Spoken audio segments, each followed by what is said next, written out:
Ticket काटो जीतो चुनाव। आज बात होगी गुजरात की, गुजरात चुनाव की। गुजरात में बीजेपी ने विधानसभा उम्मीदवारों की लिस्ट जारी कर दी। आप कहेंगे नया क्या है? नया है, बहुत कुछ नया है। बदली बदली सी बीजेपी गुजरात में दिखाई दे रही है। 182 में से 160 सीटों पर कैंडिडेट्स के नाम का ऐलान होता है। इस लिस्ट की जो सबसे बड़ी और दिलचस्प बात है वो यह है कि 38 मौजूदा विधायकों का टिकट काट दिया गया, यानी नए चेहरों पर दांव लगाया। अब इसके पीछे मंशा क्या है वो आगे हम आपको बताएंगे, लेकिन 27 साल बीजेपी का यह गढ़ रहा। और याद कीजिए, पिछले साल सब कुछ बदल दिया बीजेपी ने। अब दिलचस्प कहानी यह है कि जो बीजेपी के बड़े नेता हैं, बड़े नेता, उनके टिकट काटे गए, तो कुछ ने टिकट से चुनाव लड़ने से ही मना कर दिया। कहा कि हमें चुनाव नहीं लड़ना। टिकट कटे, चुनाव लड़ने से मना किया। राजेंद्र द्विवेदी, राजेश मोरबा राज्य मंत्री रहे। मोरबी से विधायक, उनका भी टिकट कट गया। मोरबी से विधायक, यह मोरबी हादसे की तस्वीरें भी आप देख रहे हैं।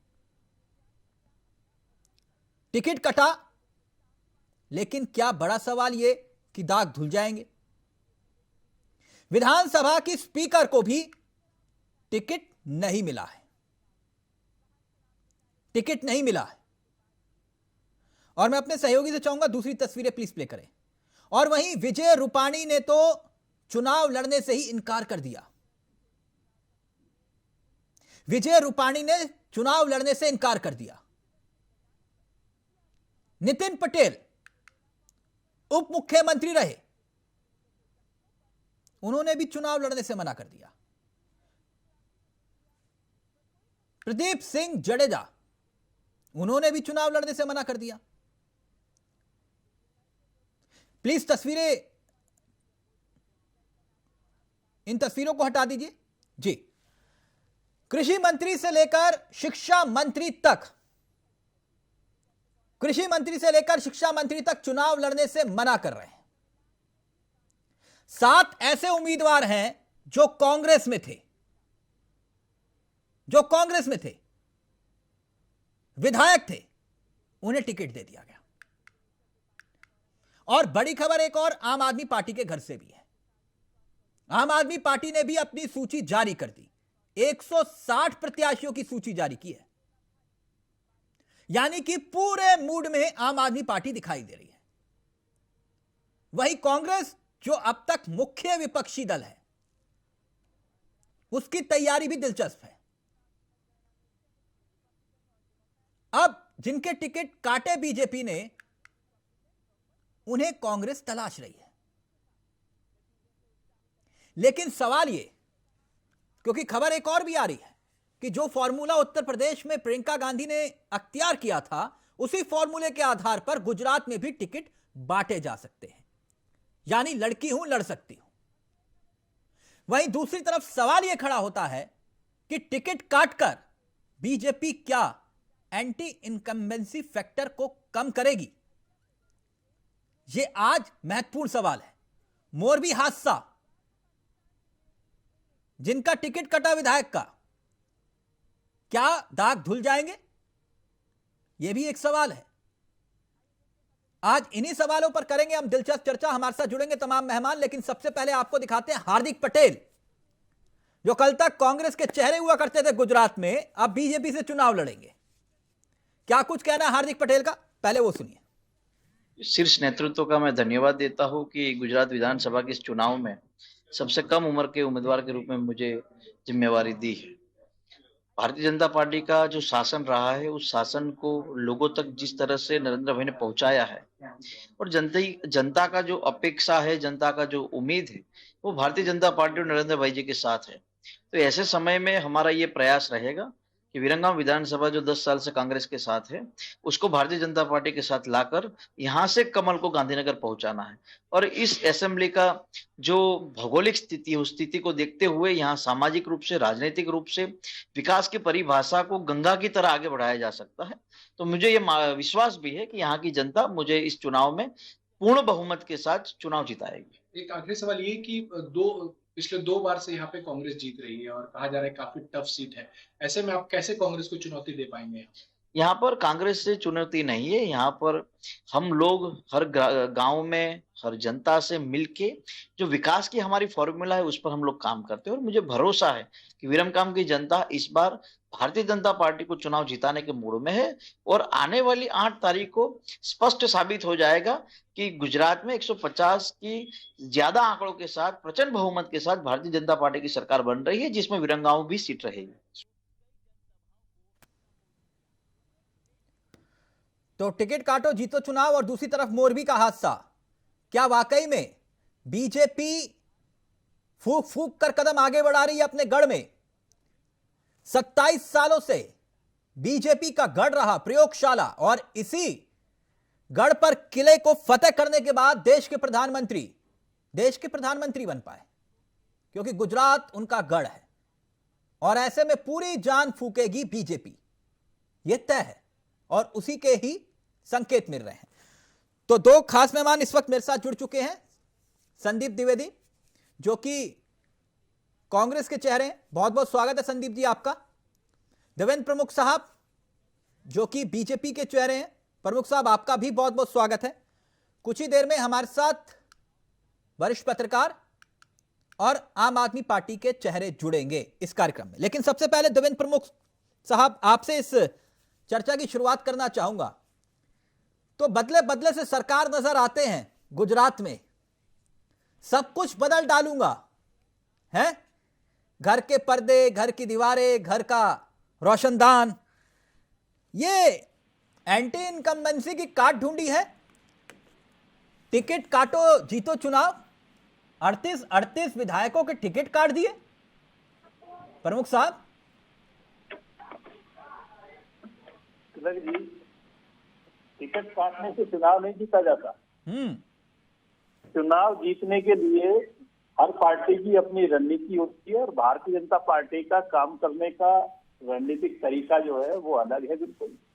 अगर कहीं लगा है, कुछ ऐसे चेहरे थे जिनका आप जिक्र कर रहे थे कि उनसे बात की गई है, वरिष्ठ हैं, बहुत जगह है, बहुत बड़ी पार्टी है, बहुत जगह भेजा भी जा सकता है, बहुत बड़ी जिम्मेदारियां दी जा सकती हैं। और दूसरी बात यह है ये नया प्रयोग नहीं है, उत्तर प्रदेश में करके गए आपके साथ 100 से प्लस ज्यादा चेंजिंग हुई थी, ऐसी कोई बड़ी बात नहीं है। गुजरात भी एक अच्छा प्रदेश है, गुजरात में भी जहां जरूरत है वहां काटा किसी का नहीं गया, सबको। संगठन बहुत बड़ा है भारतीय जनता पार्टी का, विश्व का नंबर 1 संगठन है और भारत की सबसे बड़ी पार्टी है। विश्व में इतना बड़ा संगठन है, काम करने के लिए जो है कहीं ना कहीं वरिष्ठ नेताओं की जरूरत है, जिन्हें कहीं ना कहीं किसी न किसी प्रदेश में या देश में जिस थाने में जहां जरूरत पड़ेगी उनके अनुभव का उसको दिया जाएगा। ये तो सिर्फ कहने की बात है। टिकट किसी का नहीं काटा गया, टिकट तो मर्जी से। यहाँ आपने देखा पहली बार सरकार में जो है, केंद्र सरकार में कई मंत्रियों ने अपनी मर्जी से कहकर कहा छोड़ा था कि जितना काम है उतना कर नहीं पा रहे हैं और दूसरी जिम्मेदारी जो है जितना आसानी से कर सकते हैं। ये पारदर्शिता है, ये ईमानदारी भी होती है। टिकट काटने से कोई चुनाव ना जीतता ना हारता। नहीं टिकट तो फिर टिकट काटे क्यों? इतना तो आपने विकास किया है, तो फिर टिकट काटने का मतलब समझ में नहीं आया। भैया टिकट नहीं काटेंगे तिलक जी, तो और लोगों का भी तो नंबर आना है।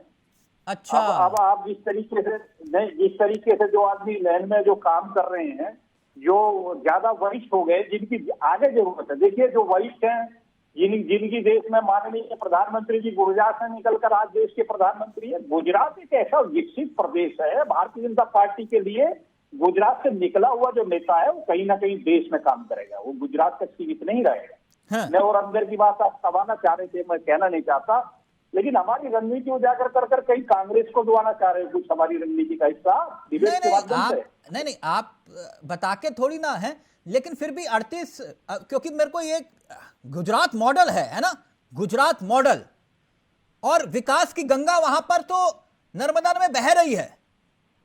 तो मैं इसलिए जानना चाह रहा हूं, जब इतना विकास हुआ और विकास की गंगा बह रही है, तो फिर 38 विधायकों का टिकट काटना मुझे समझ में नहीं आया।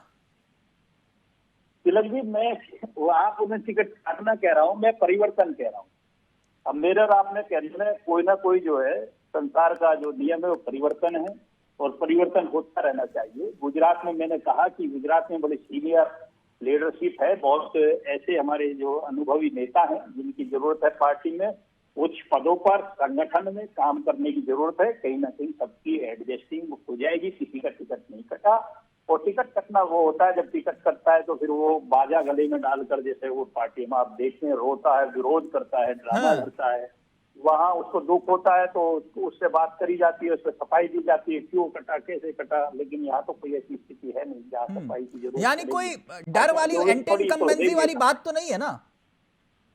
नहीं, ऐसा कुछ नहीं है तिलक जी, ऐसी तो कोई बात नहीं है। इससे इतना अच्छा माहौल है, पहले से ज्यादा सीट निकाल कर जा रहे हैं आपके सारे चैनल से लेकर, सारे लोग, पूरा देश बोल रहा है, कोई दिक्कत नहीं, सर्वे क्या बोल रहा है सर मैं नहीं जानता, लेकिन जनता क्या बोल रही है मैं वो जानता हूं। लेकिन खैर अभी सर्वे पर नहीं आ रहा। मैं एक बात ये जानना चाह रहा था, एंटी इनकम्बेंसी भी नहीं है, फिर भी 38 विधायकों की टिकट आपने काट दिए। कई चेहरे, बड़े बड़े चेहरे कह रहे कि हम चुनाव नहीं लड़ना चाहते, हम चुनाव लड़ने में दिलचस्पी नहीं है हमें, फिर भी कोई दिक्कत नहीं। लेकिन इसके बावजूद 25-25 रैलियां देश के प्रधानमंत्री कर रहे हैं, सुनने में आया, और फिर भी आप कह रहे हैं कि नहीं कोई दिक्कत नहीं है, सब कुछ ऑल इज वेल। क्या मैं गलत हूं?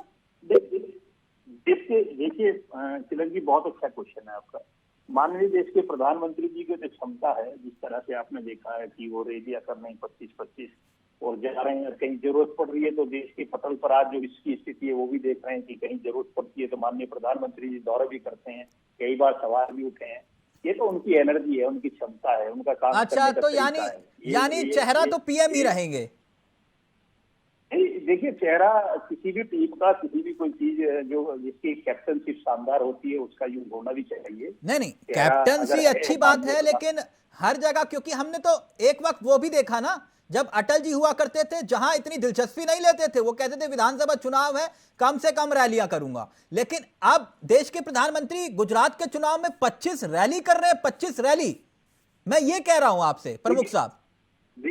तिलक जी, अच्छा क्वेश्चन है। आप जो है टीचर की तरह एंकर तो है ही, हमारे टीचर भी मानता हूं मैं आपको, बहुत शानदार डिबेट। इसने आप जो सामने वाले को कोई ना कोई पॉइंट पे घेर नहीं लेंगे, इसमें उसको छोड़ेंगे नहीं। लेकिन नहीं, मेरा काम घेरना नहीं, मैं टीचर नहीं हूं आप लोगों का, मैं आप लोगों से सीखता हूं, मैं टीचर नहीं हूं आप लोगों का। नहीं, सीखते नहीं, आप सिखाने वालों में से है। हम समझते हैं कि हम आपसे बहुत कुछ सीखते हैं। मैं फिर अपनी बात पर आता हूँ कि आपके सामने स्पष्ट बोलना भी पड़ता है कि माननीय प्रधानमंत्री के चेहरे की बात हो रही है, चर्चा की बात हो रही है। माननीय अटल जी का चेहरा भी आपने जिक्र किया, मैं सबको स्वीकार करते हुए इस चीज और नहीं क्लियर करना चाहूंगा कि आज माननीय प्रधानमंत्री का चेहरा जो है वो देश नहीं वर्ल्ड फेमस है। आज पूरी दुनिया उनके चेहरे की तरफ देखती है। तो गुजरात उनका घर है, गुजरात से निकल कर आए, गुजरात में उनका विशेषाधिकार है और पूरे देश के लिए बराबर मानते हैं। उत्तर प्रदेश में कितनी मीटिंगें की है, वो हिमाचल भी जा रहे हैं, उन्हें जहां जरूरत पड़ेगी वो दिल्ली में भी जाएंगे, जहां जरूरत पड़ेगी उनकी एक क्षमता है। हाँ, तो मतलब कुल मिला के मोदी के सहारे ही नैया पार होगी नर्मदा में। समझ गया, ओके, कोई दिक्कत नहीं सर। 38 काटिए, 39 काटिए, लेकिन आपको लगता है कि भैया चेहरा तो हमारा एक ही है और उसी चेहरे पर चुनाव लड़ना है, चाहे 100 विधायकों के टिकट काट दो, जिता के तो वही लाएंगे। खैर, वो आप लोगों की सोच है, रणनीति है। लेकिन संदीप जी, सुना आपने प्रमुख साहब क्या कह रहे थे? कह रहे थे कि भैया हमारे चेहरा तो साफ है, लेकिन आपके नेता गायब हैं। मैं जान सकता हूं क्यों? 2017 में तो आप लोगों ने ठीक ठाक टक्कर दी थी, चुनाव भी अच्छा लड़ा था, लेकिन इस बार कुछ मैदान से गायब से दिखाई दे रहे हैं जनाब, क्यों? जी, मैं आपके साथ एक बड़ी विनम्रता के साथ एक आंकड़ा रखना चाहता हूँ। पूरे देश में आज गुजरात एक ऐसा प्रदेश है जहाँ 40% से ज्यादा, लगभग 41% वोट कांग्रेस को मिलते हैं, और ये हमारे बहुत, अगर मिनिमम वोट हुआ है तो 40% गुजरात में हुए हैं किसी चुनाव में, आप देख लीजिए। तो अगर आप ये कहते हैं कि हम वहाँ कमजोर नहीं है, वहाँ पर हमारे पास संगठन है, वहाँ पर हमारे बहुत सारे नेता हैं और हम मजबूती से चुनाव लड़ रहे हैं, और वही वजह है कि 25 बार मोदी जी जा रहे हैं, ऐसे थोड़ी नहीं जा रहे हैं। नहीं, वो तो जा रहे हैं, लेकिन आप कहाँ जा रहे हैं? बिल्कुल, देखिए हम कॉन्फिडेंट हैं, और जो एक बात, अच्छा, इतना कॉन्फिडेंस में है कि आपने कहा कि चलो जाने दो, बात खत्म नहीं करो। जाने दो, नहीं जाने दो, क्यों? अरे अशोक गहलोत जी मुख्यमंत्री हैं, लगातार लगे हुए हैं, हमारे पूरे प्रदेश की टीम लगी हुई है। नहीं अगर आप राहुल, आप मैं तो राहुल जी की दिग्विजय बात सिंह ने करना जो चाहते कहा हैं। मैं वही कह रहा हूं भाई। नहीं, अध्यक्ष अगर तो आप- अध्यक्ष तो पार्टी में आते जाते रहते हैं, नेता एक ही होता है। जी, मैं गलत तो बिल्कुल। नहीं कह रहा? नहीं, बिल्कुल। देखिए, हाँ, तो आपके जो नेता हैं राहुल जी, वो पदयात्रा में व्यस्त हैं, लेकिन गुजरात में कौन है? जी, अब मैं बता रहा हूँ, अगर आप चावला जी विनम्रता के साथ आपसे आग्रह कि 1 मिनट का समय दीजिए, उसके बाद अब फिर जो सवाल पूछेंगे मैं जवाब दूंगा। अगर आप राहुल जी पे सवाल कर रहे हैं तो राहुल जी भारत जोड़ो यात्रा के माध्यम से आज पूरा इंडिया उनको देख रहा है, और मैं आपसे आग्रह करूंगा कि आप अपने चैनल पर कम से कम आधा घंटा उस यात्रा के लिए समय दीजिए। मैं और आपसे वो आग्रह यात्रा- करूंगा कि मैं कुछ बिल्कुल। खबरों के लिंक आपको भेजूंगा, क्योंकि आप पहली बार मेरे साथ चर्चा में बैठे हैं। ये वो वाली कहानी नहीं है, नहीं, दिखाते हम सबको हैं, हम सबको हाँ, दिखाते हैं। बहुत बहुत धन्यवाद। आप उस 90% मीडिया में नहीं है जो आज के देश में गोदी मीडिया कहा जाता है, आप बधाई के पात्र हैं। नहीं और नहीं, अभी राहुल हाँ, किसको क्या कहा जाता है मैं उसमें जा ही नहीं रहा, मेरी कोई दिलचस्पी नहीं है।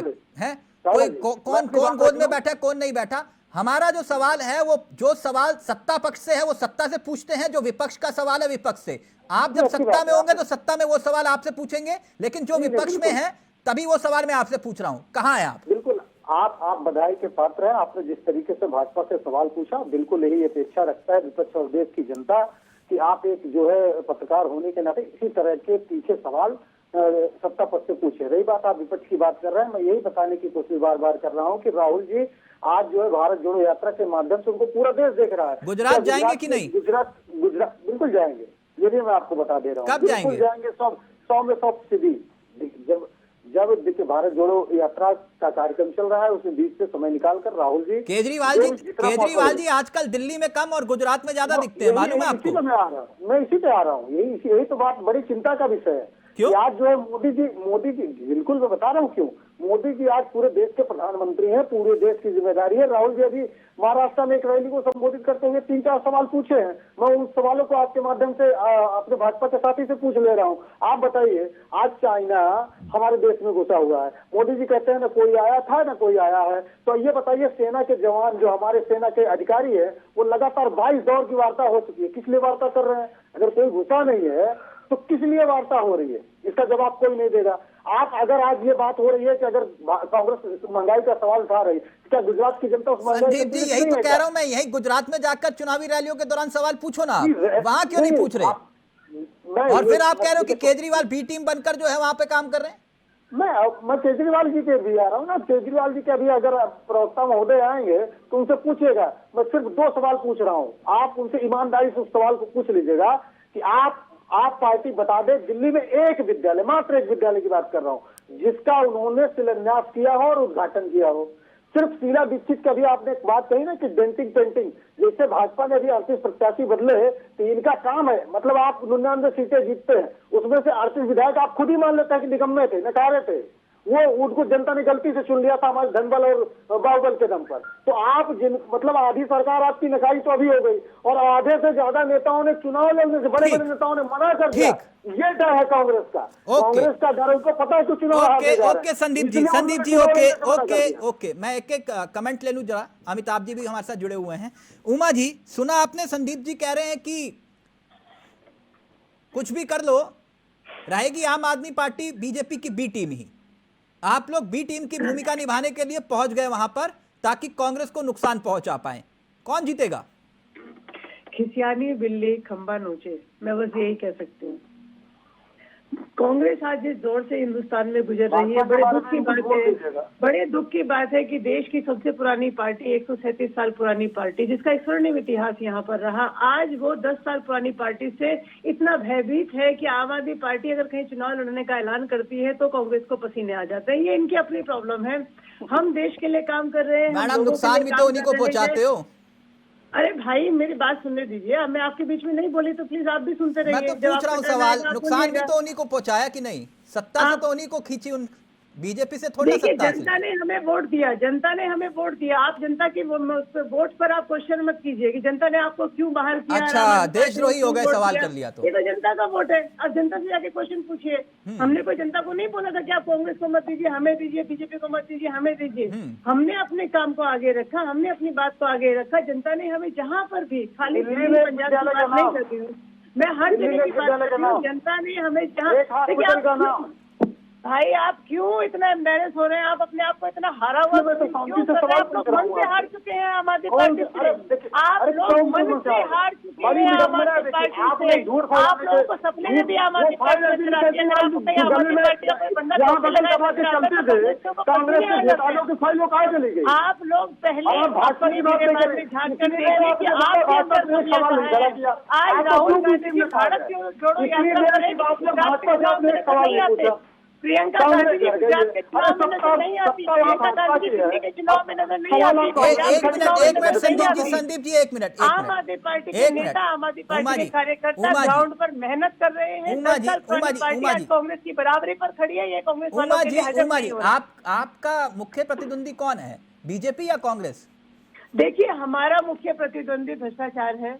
हमारा मुख्य प्रतिद्वंदी, क्योंकि पिछले 5 मिनट से आप जो है कांग्रेस पर ही कटाक्ष कर रही है, बीजेपी में कोई इंटरेस्ट नहीं है आपको, मैं इसलिए पूछ रहा हूं। हमारा मुख्य प्रतिद्वंदी दोनों है। हम तो खुद इस देश को आगे बढ़ाने के लिए, जनता की सेवा करने के लिए खुद अपने प्रतिद्वंदी हैं कि हम अपने से बेटर जो है प्रदर्शन करें, हम अच्छे से अच्छा प्रदर्शन करें, हम ज्यादा से ज्यादा वोट लेके आए या ज्यादा से ज्यादा हम सीटें लेके आए। भ्रष्टाचार की बात करें आप, भ्रष्टाचार के खिलाफ।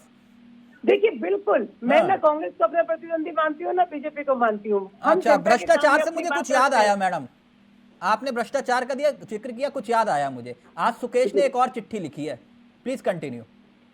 नहीं, सुकेश की चिट्ठियों पे आप लीजिए ना, आप संज्ञान लीजिए। अब कोई भी ठगा आके किसी के बारे में चिट्ठी लिख देगा, कल को कोई भी XYZ आपके खिलाफ चिट्ठी लिख दे तो क्या हम उसकी बात पर मुकदमा करिए उस पर? मैं, अगर मेरे खिलाफ कोई ऐसी चिट्ठी लिखता, मैं मानहानि का मुकदमा कर देता। पार्टी क्या करेगी? पार्टी अपने आप देखेगी। इंतजार क्यों कर रहे हो आप? देखिए भैया, इसमें तो मैं कुछ नहीं कह सकती कि केजरीवाल जी किसी भी XYZ की चिट्ठियों पर नहीं, तो SIT तो केजरीवाल जी के पास है ही अपनी, तो उन्होंने क्या कहा? उस SIT ने कुछ तो नतीजा पहुंची होगी SIT।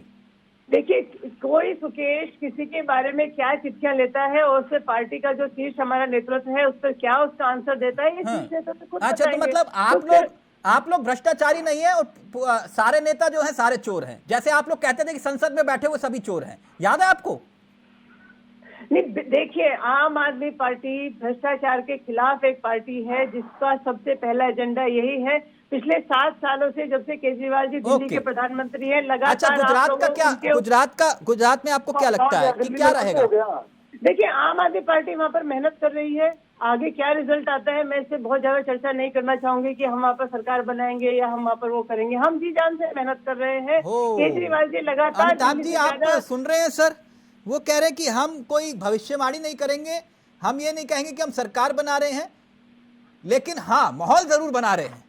नहीं, माहौल बना रहे हैं, हम लोग मेहनत कर रहे हैं। देखिए, मैं इस बात पे बहुत ज्यादा ओवर नहीं बोलती हूँ। नहीं, उमा जी, बहुत अच्छी बात है, बहुत अच्छी बात है, मेहनत कर रहे हैं, बहुत अच्छी बात है, लेकिन ये गुजरात, ना एक मिनट, अब अमिताभ जी को आने दीजिए। आप कितनी सीटें आएंगी ये भविष्य के हाथ में। आप तीनों ने अपनी बात को रखा, बहुत अच्छी बात है, लेकिन अमिताभ जी आपका अनुभव क्या कहता है? जो बीजेपी ने प्लान तैयार करते हुए 38 विधायकों के, सिटिंग विधायकों के टिकट काट दिए और बड़े नेता कह रहे हैं कि भैया हम चुनाव नहीं लड़ेंगे, जो है क्या कहते हैं, त्याग, बलिदान, ये संकेत और संदेश क्या है?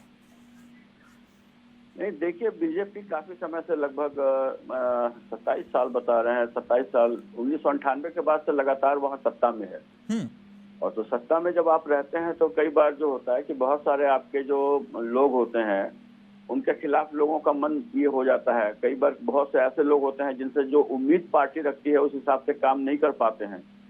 तो इन चीजों को देखते हुए कोई पार्टी अगर अपने उम्मीदवारों में बदलाव कर रही है तो ये सामान्य स्ट्रेटेजी है। इसको लेकर के कोई दूसरा उस पर आरोप नहीं लगा सकता कि भाई आप ऐसा कर रहे हैं इसका मतलब आप कमजोर हैं।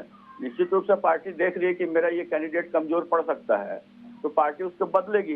भाई लोकतंत्र है, यहाँ पे एक ही आदमी का कोई सामंतवाद तो है नहीं कि उसका बेटा ही फिर वहाँ पे राजा बनेगा या विधायक बनेगा।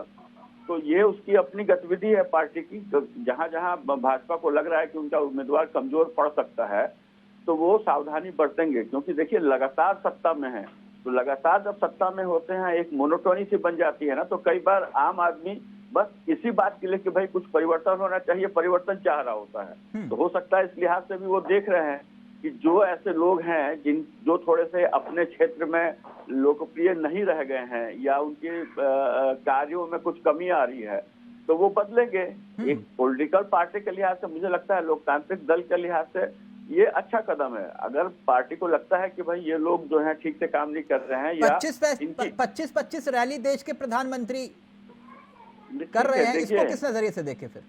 हाँ, ये देखिए, भाजपा जब मोदी जी जब से आए हैं ना, तो मोदी जी का बहुत अच्छा नाम हो गया, देश की जनता में बहुत लोकप्रिय हैं। और ये हमने पाया है कि वो छोटे से छोटे चुनाव को एकदम लोकसभा की तरह ही गंभीरता से लेते हैं। तो आप इसको एक तरीके से किसी पार्टी का कमिटमेंट भी कर सकते हैं, उसके नेता का कमिटमेंट कर सकते हैं, कह सकते हैं कि वो आदमी छोटी सी छोटी चीजों पे निगाह रखता है। आपको याद होगा कि मोदी जी जब प्रधानमंत्री बने, शपथ लेके कार्यालय में पहली बार गए थे, तो अपने जो उनका जो पीएन है, जो चपरासी है, वो कहाँ बैठता है और कैसे बैठता है ये भी देखने गए थे, और छोटे से छोटे स्टाफ का ध्यान रखते हैं। तो चुनाव के हर चुनाव को भारतीय जनता पार्टी वो उतनी ही शिद्दत से लेती है। ऐसा लगता है जैसे कि हर एक चीज एक बराबर महत्वपूर्ण है। क्या संदीप जी से मैंने जो सवाल किया था कि कांग्रेस इतना ज्यादा गुजरात चुनाव में दिखाई नहीं दे रही, या मुझे नहीं दिखाई दे रही, या वाकई में नहीं दिखाई दे रही? नहीं, बिल्कुल ठीक कह रहे हैं आप। कांग्रेस सचमुच दिखाई नहीं दे रही है, और मैं इस बात को समझने की कोशिश कर रहा हूं कि कारण क्या है।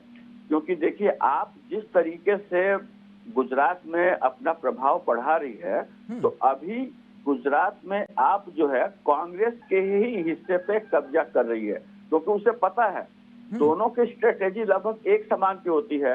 उनके टारगेट जो उनके मतदाता है ना, वो लगभग एक समान है। तो पहले तो कांग्रेस को ही नुकसान होगा, ऐसा नहीं है कि भाजपा को नुकसान नहीं होगा। यानी आप ये कह रहे हैं कि मोदी जी को फॉलो करते हैं केजरीवाल जी? मोदी जी को केजरीवाल जी अब तो टारगेट करना बंद कर चुके हैं, लेकिन पहले नहीं, टारगेट नहीं, मतलब जो लकीर खींची उसी पे ही चलते हुए एक लंबी लकीर और खींच दी, मैं ये पूछ रहा हूं। तो अच्छी बात है ना भाई। केजरीवाल जी अगर ये समझ रहे हैं कि उनके दल को, उनको प्रधानमंत्री बनना है आने वाले दिनों में, तो हर स्टेट में उनका प्रभाव क्षेत्र होना चाहिए, सरकार बननी चाहिए। संदीप जी कुछ कहना चाह रहे हैं? संदीप जी प्लीज जल्दी से, फिर मुझे ब्रेक लेना है। संदीप जी प्लीज जल्दी से ब्रेक लेना है। देखिए, दो तीन चीजें मैं कह देता हूं। अभी हमारे जो है पॉलिटिकल एक्सपर्ट ने कहा कि जो है अरविंद केजरीवाल जी प्रधानमंत्री जी को फॉलो करते हैं, और जो है आप पार्टी कांग्रेस को वोट काटेगी। ये बताइए, आप पार्टी शहरी पार्टी है, शहरी पार्टियों में शहरों में उसका प्रभुत्व ज्यादा रहता है। और अभी एक बात मैं कहूंगा तो कुछ लोगों को बुरा लग जाएगा, मैंने गुजरात में 19 जिलों में काम किया है, ठीक है। हम आप यहाँ पर डिबेट कर रहे हैं, लेकिन मोस्टली वहाँ पर जो चैनल चलते हैं वो गुजराती चैनल लोग देखते हैं, गुजरात की खबर देखते हैं। सही फैक्ट अगर आप देखेंगे, हम आप यहाँ चर्चा कर रहे हैं, ये जो है हिंदी भाषी क्षेत्रों में लोग देखते हैं, और हम आप जो बात कर रहे हैं उसका बहुत कम इम्पैक्ट होता है। इस बात को आप मानिए। और आप ये कह रहे हैं कि जानकारी की बात आप कह रहे हैं कि है ही नहीं है। हम वहाँ पर गाँव में है, लोगों में है, 40% वोट है हमारे पास। आप कह रहे हैं वही नहीं है, ठीक है, आपका मानना है। और एक बात, ने सर्वे किया 1535 लोगों को राय ली, वो बता भी रहा है, डिस्क्लेमर जो चलता है उसमें उन्होंने बताया कि 1535 लोगों से राय ली गई है, और जो राय के आधार पर उन्होंने बता दिया कि इतने सीटें। यार एक गजब की बात है भाई, 1535 लोगों की राय लेकर 35 जिलों में सरकार बनाती जा रही, और उसी से हम परसेप्शन बना रहे हैं। अच्छा, ये उत्तर प्रदेश और उत्तराखंड में क्या हो गया था फिर? और रही बात, अगर आप पार्टी के नुकसान करेगी, संदीप जी, समझ लीजिए, ये उत्तर प्रदेश और उत्तराखंड में क्या हो गया था? वो शहरी क्षेत्रों में जिन 4 जिलों में भाजपा जहां पर सत्ता लौट कर आई है, वही नुकसान होने वाला है। वो राजकोट है, बड़ोदरा है, वो सूरत है। ठीक, मैं एक ब्रेक ले रहा हूं, मजबूरन मुझे ब्रेक लेना पड़ रहा है, लेकिन ब्रेक के उस पार एक कहानी में ट्विस्ट है।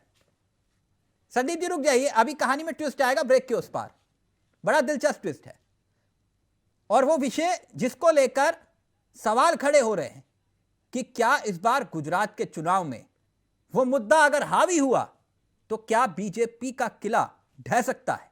वो कौन सा मुद्दा है? एक ब्रेक ले रहे, ब्रेक के उस पार जल्द हाजिर हो रहे हैं।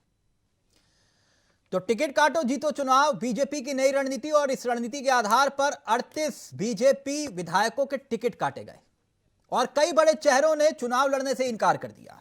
उदाहरण के तौर पर जिनका जिक्र मैंने किया था, पूर्व मुख्यमंत्री विजय रूपाणी, अब जो है वो राजकोट पश्चिम से बीजेपी का उम्मीदवार दर्शिता शाह को बनाया गया है, डॉक्टर दर्शिता शाह।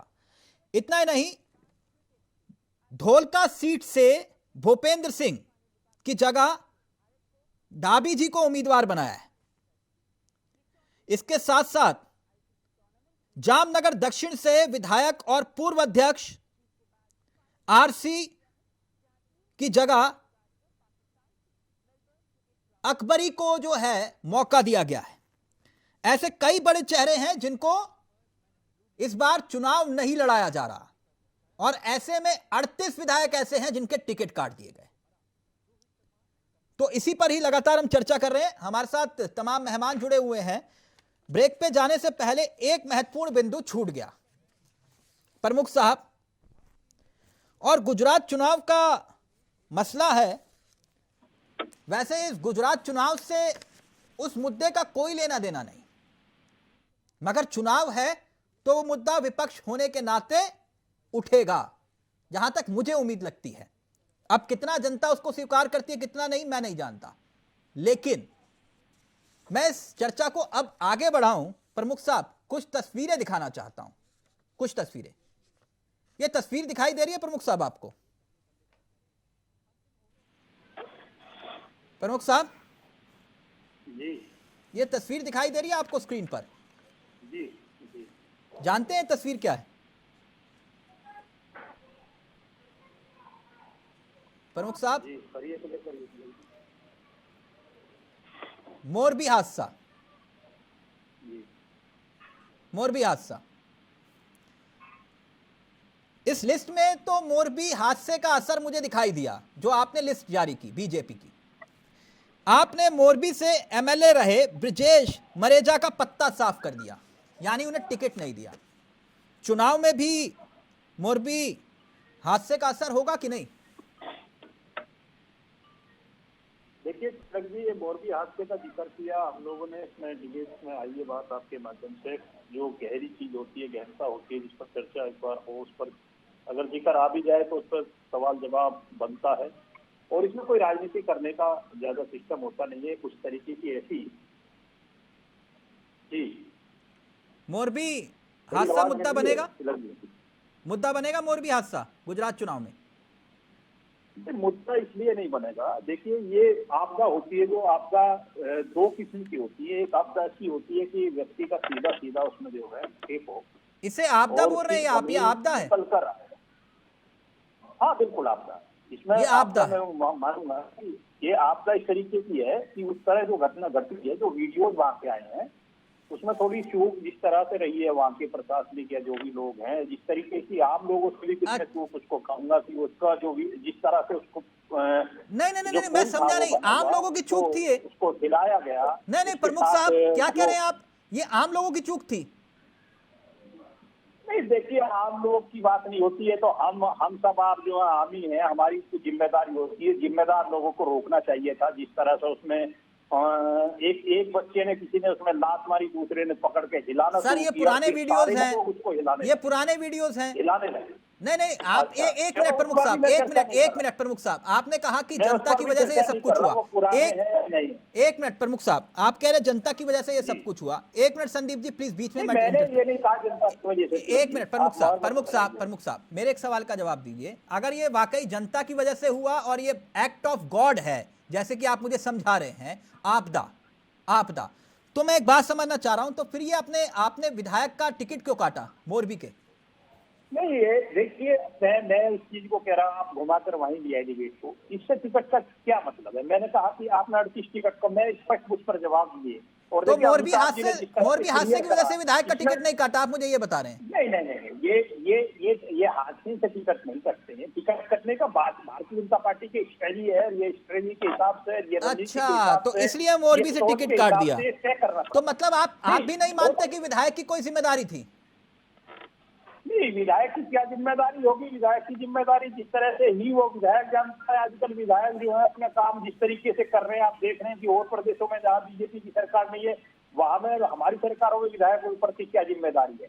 आज हमने सिखाया, आज हमने विधायकों को अपनी जिम्मेदारी सिखाई। यानी विधायकों की कोई जिम्मेदारी नहीं थी, यानी विधायक की कोई जिम्मेदारी नहीं थी, आप मुझे ये कह रहे हैं?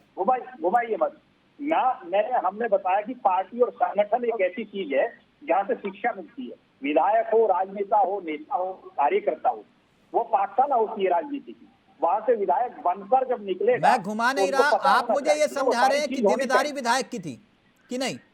मैं सब कह रहा हूँ कि जिम्मेदारी विधायक की थी। नहीं थी। मैं इतनी जल्दी कहाँ के उसमें आ जाऊंगा, चुंगल में मैं नहीं आऊंगा। नहीं, मेरे चंगुल में नहीं, मैं कह रहा हूँ विधायक की जिम्मेदारी नहीं थी ना, इसका मतलब ये है ना विधायक की कोई जिम्मेदारी नहीं थी। देखिए, मैं इस पर स्पष्ट ये स्पष्ट क्वेश्चन नहीं बनता, ये स्पष्ट क्वेश्चन नहीं बनता। ये एक आपदा थी और ये भी दैविक आपदा थी। वहाँ संख्या से ज्यादा लोग गए, किस तरीके गए। अच्छा, दैवीय आपदा थी। मैं आगे बढ़ूं, आप ये कह रहे हैं मोरबी हादसे का कोई असर नहीं पड़ेगा, दैवीय आपदा थी। मुझे एक सवाल का जवाब दे दीजिए, फिर मैं आगे बढ़ रहा हूं। साहब, ये जयसुख पटेल कहाँ है? क्योंकि पुलिस ये कह रही है, पुलिस को आशंका ये है कि जयसुख पटेल विदेश भाग चुका है। कहाँ है जयसुख पटेल, जिसने ढोल नगाड़े बजा के ऐलान किया था कि आ जाओ, 17 और 12 रुपए का टिकट दो और पुल पे चढ़ जाओ? कहाँ है वो जयसुख पटेल? विदेश वो छोड़ो, विदेश से भी अगर कहीं काला पानी या पाताल में चला गया हो ना, ये भारतीय जनता पार्टी है, वहां से निकाल देगी। आप चिंता ना करें। विदेश से बहुत लोग आए हैं, विदेश से आने का जो है अब आप पहले जैसा सिस्टम नहीं है जो पहली सरकार में होता था। प्रमुख साहब, जाने क्यों दिया विदेश? अगर पुलिस आशंका जता रही है कि जयसुख पटेल विदेश भाग गया, अगर विदेश भाग गया तो पकड़ा जाएगा, क्यों चिंता कर रहे हो आप? अच्छा, पकड़ा जाएगा तो फिर जाने क्यों दिया? आपकी सरकार में कोई विदेश भाग सकता है क्या? अरे तिलक जी, ये जाना ना जाना इस तरीके से पहले से ये सरकारों की बात नहीं है, और सरकारों में भी लोग विदेश। जयसुख पटेल इसके लिए जिम्मेदार है या नहीं? क्योंकि आप कह रहे हैं आपदा है, ये दैवीय आपदा है। देखिए, जांच का विषय है। मैं इस पर डिबेट पर बैठकर ऐसी चीज 2 सवाल भी नहीं पूछे गए जयसुख पटेल से? जयसुख पटेल से 2 सवाल भी नहीं पूछे गए? नहीं, आप जो जिससे सवाल पूछने हैं, जो काम जिसका है, वहाँ के लॉ एंड ऑर्डर प्रशासन या वहाँ का जो लॉ एंड ऑर्डर जिस तरीके से, या वहाँ माननीय कोर्ट के माध्यम से, या विपक्ष की भी, देखिए मैं कहता हूँ विपक्ष की भी भूमिका है। मैं एक सवाल पूछ रहा हूँ, फिर मैं आगे बढ़ रहा हूँ। जयसुख पटेल क्या तब आएगा जब चुनाव खत्म हो जाएगा? तब जयसुख पटेल प्रकट होंगे? जयसुख पटेल तभी प्रकट होंगे जब चुनाव खत्म हो जाएगा? देखिए, मैं एक चीज और क्लियर कर रहा हूँ तिलक जी, ये विपक्ष का भी काम है। अगर पटेल में कोई कमी लगती है तो आप जाइए, इस बात को उठाइए। अगर वो गिरफ्तार नहीं हो रहा है, कहाँ है, तो आप मानिए आरटीआई के माध्यम से लड़ने से कुछ नहीं होता। उसकी सारी इंक्वायरी करा दीजिए, सारी जांच करा दीजिए। नहीं तो जांच कराने का काम हमारा नहीं है ना, जांच कराने का काम आपका है। हम करा रहे हैं। नहीं, कहाँ जांच करवा रहे हैं आपने? आप सिक्योरिटी गार्ड और टिकट चेकर को पकड़ के कह रहे हैं हम जांच करवा रहे हैं। जयसुख पटेल जो है उससे एक सवाल नहीं पूछा गया, 1 मिनट नहीं पूछा गया। अब पुलिस कह रही है कि वो भाग गया है विदेश। नहीं, कहीं कोई ऐसी सूचना जो है आप इसे माध्यम के माध्यम से क्लियर नहीं हो, कहाँ गया, किस तरीके, पुलिस का काम है, उसे पूरा काम करने दीजिए। दूध का दूध, पानी का पानी हो जाए। यानी आप ये कह रहे हैं कि मोरबी हादसे के दाग धुल गए? देखिए, मैं इस पर मोदी हादसे पर एक तथाकथित तुलनात्मक बहुत सोच समझ कर बात रख सकता हूँ। इसकी मुझे पूरी कोई नॉलेज नहीं है। मैं गुजरात नहीं गया, न मैंने गुजरात की ऐसी कोई पोजीशन देखी। आप उस पर बैठकर मैं आपको तथ्य के अनुसार, आंकड़ों के अनुसार जवाब दे सकता हूँ। कोई वहां की जाकर स्थिति क्या है वो मैंने नहीं देखी। ओके संदीप जी, मोरबी हादसे का असर पड़ेगा चुनाव पे? देखिए, बिल्कुल पड़ेगा। और एक बात अभी हमारे साथी कह रहे हैं कि पकड़ लाया जाएगा, ये मोदी सरकार है। अरे भैया, वो विजय माल्या कहाँ है, जरा पूछिए इनसे। और वो नीरव मोदिया कहाँ है? और एक संदेशरा अरे 5,000 लाइन में लगे हैं। लाइन में लगे हैं। अरे प्रमुख, शांति से सुनिएगा ना, मैं इतनी देर से आपको बड़ी शांति से सुन रहा था। ये संदेशरा, ये मोदी, नीरव मोदी, और ढेर ललित मोदी, और ये विजय माल्या, और 5,000 व्यापारी गुजरात के भाग गए पैसा लूट के। आप समझिए, और भगाया आपने। और चुनाव जब आता है बड़ा वाला, वो लोकसभा वाला, तो नीरव मोदी भी आने लगता है, सबको ही आने लगते हैं। आपका काम है कमीशन लीजिए और देश का खजाना लुटवाइए, लोगों की हत्या करा दीजिए, लोग मर गए, पुल का रिपेयरिंग ना हो। प्लीज अगर ग्राफिक्स आए होंगे तो प्लीज प्ले करिएगा। गाड़ी बनाने वाले को आप जो है पुल बनाने का ठेका दे दो और सवाल पूछे तो कहिए कोई असर नहीं होगा। गजब की बात है। और समझिए, मोदी जी जिनको कहते हैं गुजरात प्रेम कूट कूट के भरा है, इतने मतलब क्या कहूँ असंवेदनशील व्यक्ति है। आप देखिए, घटना से एक घटना जब हुई उसके उस समय मोदी जी पहुंच गए दूसरे दिन, और वो कुत्ते का नाम तक पर खबर चल रही थी, कुत्ता आ रहा है 10 फीट कूदेगा, अब 20 फीट कूद के दिखा रहा है, अब ये आग के गोले से निकल रहा है। और मोदी जी वहाँ लंबी वाली हाइट लगाकर शिकारी वाली, वो जो हम उनके नरविकास बोलते हैं, वो समय समय पर नर्मली लेते रहते हैं। आप लोग क्यों नहीं गए? आप लोगों को किसी ने रोका था संदीप जी? अरे संदीप जी, आप लोगों ने हिम्मत जुटाई क्या जाने की? सुन लीजिए, आपको जाना चाहिए था, आपके नेताओं को नहीं जाना चाहिए था। अरे क्या मोदी से तुलना करोगे आप लोग? नहीं कर पा रहे कहीं से कहीं तक। अरे प्रमुख जी, हम तो कहते हैं कि आप हिम्मत जुटाइए जाने की। सुनिए, नाम बताओ कौन कौन गया, सुनिए ना। राहुल जी को जाना चाहिए था वहाँ, सोनिया जी जाती, कोई ना कोई बड़ा लीडर वहाँ जाना चाहिए था। नहीं, एक मिनट उमा जी, क्या वाकई में जैसे ये कह रहे हैं देवेंद्र प्रमुख साहब कि भाई एक तो ये आपदा है और दूसरी बात ये कि एक प्रक्रिया है और प्रक्रिया के तहत मोरबी के विधायक का टिकट कटा, हादसे से कोई लेना देना नहीं। एक मिनट संदीप जी, एक मिनट। देखिए, बीजेपी मोदी जी गए जो है कोलकाता, पश्चिम बंगाल प्रचार करने के लिए, वहाँ पर भी इसी तरह की घटना हुई। सर मैं ऑलरेडी उस पर चर्चा कर चुका हूँ। मैंने आपसे कहा ना सर, मैंने बकायदा बयान, जिस बयान का आप जिक्र कर रहे हैं वो बयान भी मैं दिखा चुका हूँ। नहीं, हम अपने प्रमुख जी की बात कर रहा हूँ। ये जो बता रहे हैं कि आपका गार्ड है, कि मोदी जी से पूछिए ना, जो जाकर विपक्ष में, विपक्ष की सरकार जहाँ पर है, ऐसी कोई घटनाएं होती है, जाकर राजनीति करने का काम करते हैं। बिल्कुल, इस पर राजनीति नहीं होनी चाहिए। अच्छा, राजनीति ओके, संवेदना है ना, तो जाकर मुलाकात तो कर सकते हो। जब हाथरस जा रहे थे तब क्या हो रहा था? जब हाथरस जा रहे थे, लखीमपुर खीरी जा रहे थे, तब क्या हो रहा था? तब वो राजनीति नहीं थी। चावला जी, विनम्रता के आपसे आग्रह करूंगा कि हाथरस की घटना और ये दोनों घटनाएं डिफरेंट हैं।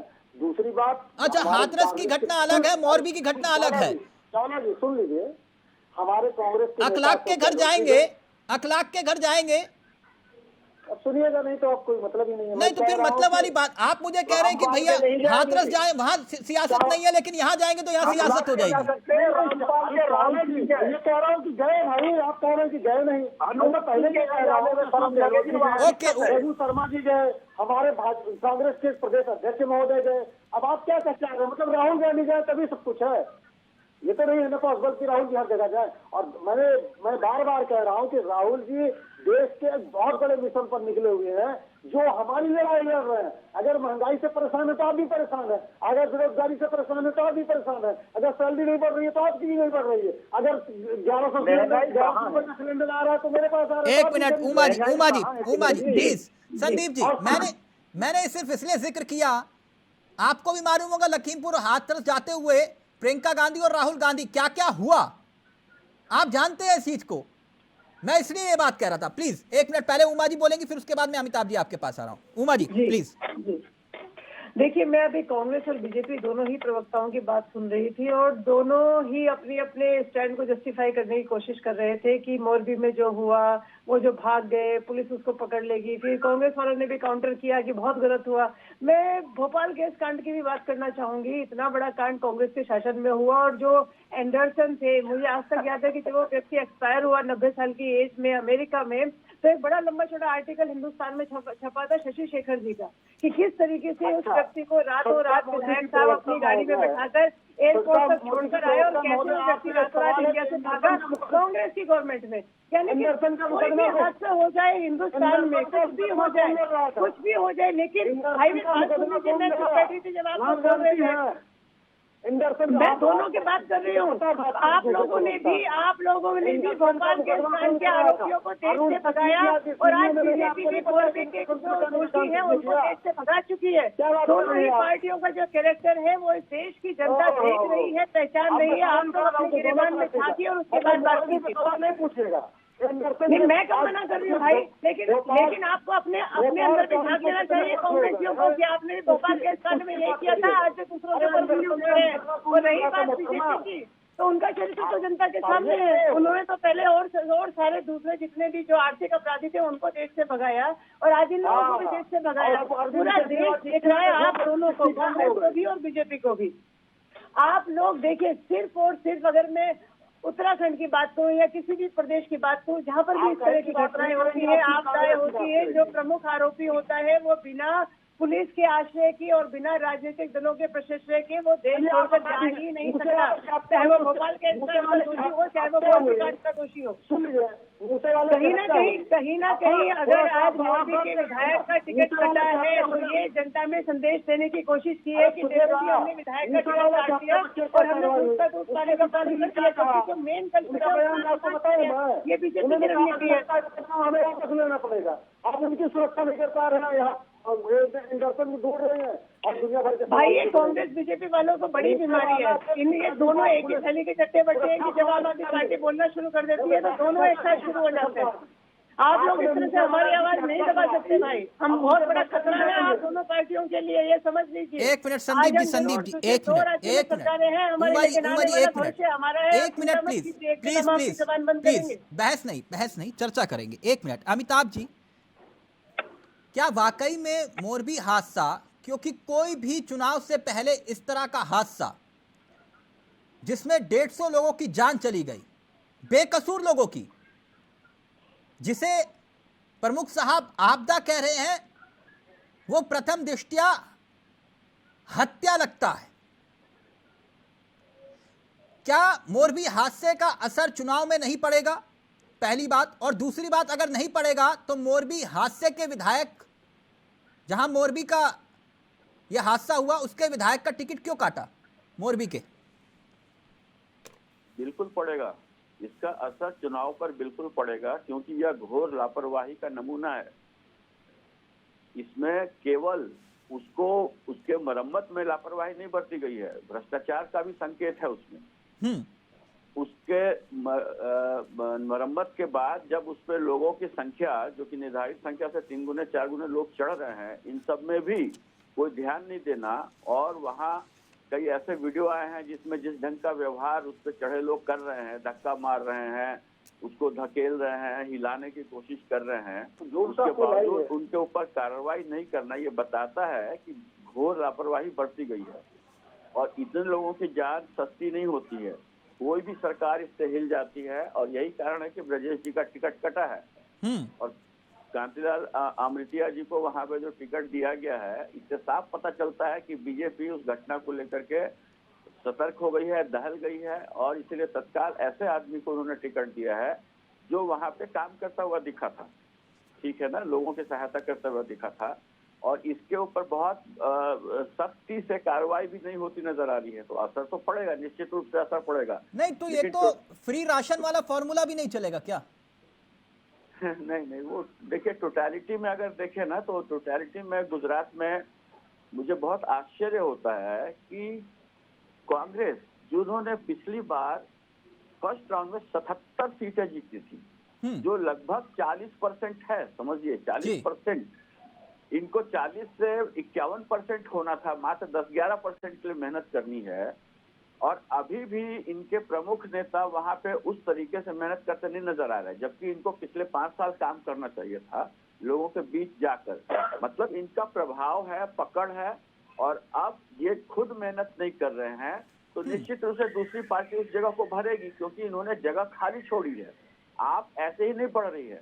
अहमदाबाद वगैरह में तो आपका प्रभाव स्पष्ट दिखा है कि जो कांग्रेस के पक्के वोट थे वो आपके पाले में जा रहे हैं, बहुत साफ। लोगों को ये समझ में आ रहा है कि यहाँ पे कितनी सीट है, सत्ताधारी जो दल है उसको बदलने का दावा कोई नहीं कर रहा है, ना कांग्रेस कर रही है ना आप कर रही है, दावा कर ही नहीं रहे हैं कि हम सरकार बना लेंगे।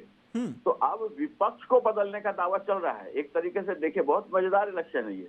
यहाँ पे विपक्ष को बदलने का दावा चल रहा है और आपको पूरी उम्मीद है कि वो कांग्रेस की ने जो जगह खाली की है या जो जगह वो छोड़ रही है उसको वो भर देगी। इसीलिए उन्होंने वो आदिवासी वो जो ट्राइबल पार्टी जो है भारतीय ट्राइबल पार्टी उसके साथ भी उन्होंने गठबंधन किया, क्योंकि ट्राइबल्स में कांग्रेस का बहुत अच्छा ये रहा है, मुस्लिम मतदाताओं में भी बहुत रहा है। तो मुस्लिम मतदाता तो लगभग जुड़ गए हैं कांग्रेस से, ये आपसे इस बार ये दिख रहा है कई जगह। यानी आप ये मानते हैं कि नुकसान जो है वो कांग्रेस को होगा? बहुत बुरी तरह नुकसान होना है कांग्रेस का। भाजपा का नुकसान अभी बहुत मुश्किल है। हालांकि केजरीवाल संदीप जी आप मुस्कुरा रहे हैं, प्लीज क्विक रिएक्शन फिर फाइनल कमेंट प्रमुख साहब आपसे ले रहा हूँ। तो हम अपना रहे हैं, जिस आदिवासी पार्टी की बात कर रहे हैं वो पार्टी कांग्रेस में विलय कर दी गई है, विलय कर दिया उन्होंने। तो पार्टी का ही विलय हो गया जिसका आप पार्टी से गठबंधन हुआ था। उन्होंने गठबंधन तोड़ के कांग्रेस ने अपनी पार्टी का विलय कर दिया और ये ट्राइबल को लेके जा रहे हैं आप पार्टी। मैंने कहा ना कि गुजरात के बारे में नॉलेज नहीं है लोगों को और बड़ी बड़ी बातें लोग करने चले आते हैं। गुजरात में हम मजबूती से हैं और हमारे वहाँ पर बहुत सारे पूरे देश की टीम लगी हुई है। हम गांव को एक एक लोगों को अपने कार्यकर्ताओं के माध्यम से मत दे रहे हैं और हम चुनाव जीतने वाले हैं, इसमें कोई जोड़ा नहीं है। इसलिए भाजपा घबराई हुई है। आप समझिए कि हिमाचल प्रदेश और गुजरात में दोनों जगह साथ में रिजल्ट घोषित हो रहे हैं और ये मोदी जी सरकारी पैसे पर प्रचार करने के लिए वहाँ पर चुनाव की डेट कब घोषित होती है बताने की जरूरत नहीं है। तो समझिए डर जो है ये बहुत जरूरी है और ये भाजपा जाने वाली है, विजय तय है। यही अच्छा मुझे प्रमुख साहब फाइनल कमेंट। अच्छा ओके अब चुनाव जीत रहे हैं, बस खुश आप? एक मिनट, अब मुझे फाइनल कमेंट प्रमुख साहब आपका। ये इस बार जो फ्री राशन वाला मसला है कुछ चलेगा नहीं चलेगा कार्ड?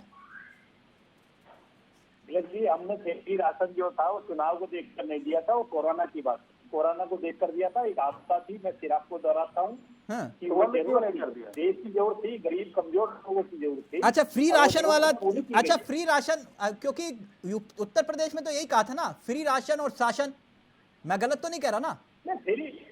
फ्री राशन जो है जब जरूरत थी तो दिया गया था। नहीं जरूरत थी तो उज्ज्वला योजना, अब जैसे आप नोटबंदी का जश्न नहीं मनाते, उज्ज्वला योजना का तो बनाते हैं ना। आपके जनता के पास जा रहा, मैंने कहा उज्ज्वला योजना जी, उज्ज्वला योजना का तो जश्न मनाते हैं ना आप, जैसे नोटबंदी का नहीं मनाते, उज्ज्वला का तो मनाते हैं ना। मैंने बिल्कुल मनाते हैं। हमने जो योजना चलाई है सारी कारगर हैं, सब जमीन पर हैं, सब किसी न किसी नोटबंदी का लोगों के साथ काम कर। अच्छा तभी जमीन पर है।